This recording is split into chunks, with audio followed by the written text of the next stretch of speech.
So I chose the centre that our children go to because I had friends at Play Centre whose children went there, and they were happy there, and it made sense. There'd be some crossover with my children knowing the other children, familiar faces.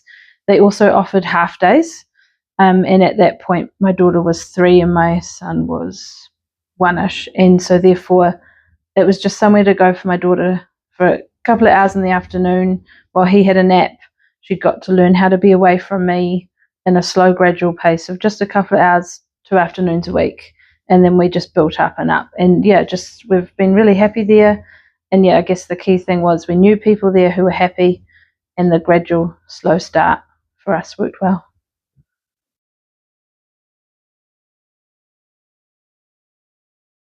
I was particularly interested in the longevity of the teachers who had been there. And a low staff turnover was quite important to me. And then I was interested in the space and how they used it, whether they had quiet break-off bits or different areas set up for children to retract to or explore, and then also the indoor-outdoor flow and how frequently outside was available, and things like that.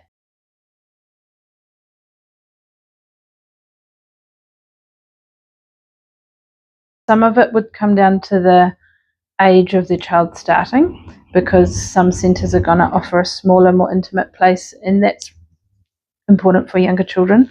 And then again, lower staff turnover would be, I'd be wanting to ask those sorts of questions regardless of age. And then some centres, they've got lots of rooms children move through, and that might, some kids would flourish in that environment and some won't, and you'd know your children best. I'd be considering things like what's important to your family. Do you want to see your culture reflected in the centre, or are you're wanting something else out of the centre? To maybe you're maybe not a very outdoors family, but the centre's really outdoorsy, so they can offer you something that you're not necessarily able to do, but they can offer that for your children. How close it is, because as a parent trying to get to daycare and drop off and then get to work, you've got to factor all that in. It makes a difference. And then if you choose the centre that's further away than the one that you have to go past to get there, at least you've made a conscious choice that this is value to us, this is what we want, and that will build that into our work commute, and that will be okay. Another factor in would be a key teacher system, or if there's a set teacher to settle your child in to start with, and then as they've been there longer, they'll know different people, or teachers might move through with the children the whole way through. And again, some children will flourish and they'll be fine with change, and others won't be. And you'll know your children best, and you'll work out quickly, are they going to need a key firm attachment, or will they be okay? And some of it will come down to age. A younger child, in theory, needs a key firm attachment, whereas an older child might be quite happy to go into a space where there's more children and less teachers, but some familiar teachers regularly, and vice versa, sometimes the other way around. So it's about knowing your child and knowing what's going to work for them.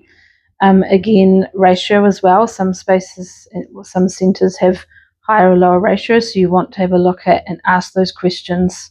What is the ratio? What is the ratio when teachers are on breaks?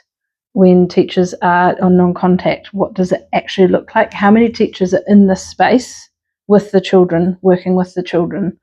How is it managed when teachers are off sick? Because it's going to happen. And who covers them? Have you got a regular pool of relievers, or have you got a rotating new faces every single day? Some kids, again, they'll flourish in that. They love meeting new people. They'll go up and they'll greet them and welcome them. Some children, that could be the difference between a happy day or a hard day, or a good drop-off or a bad drop-off. And then documentation as well. How do they communicate with you? There's lots of different apps that teachers and centres will use to communicate. Are you getting to chat to the teachers at the end of the day or the beginning of the day?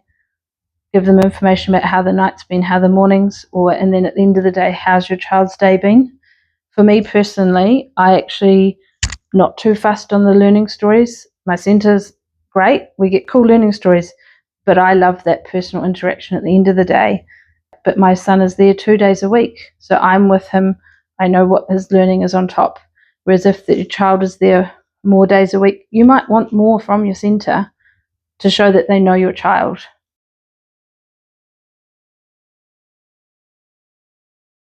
I would be interested to know in the teachers' access to professional development, how frequently it happens, is it a whole team or individuals, and the reason I say this is children's seem more complex nowadays with more varied needs across the board, and so what that's going to look like in a centre will look very different, and different centres will have different ways of managing this. And so, yeah, I'd want to know how they'd support if my child was coming in with something that needed extra support, or how they're going to support the others around. Yeah.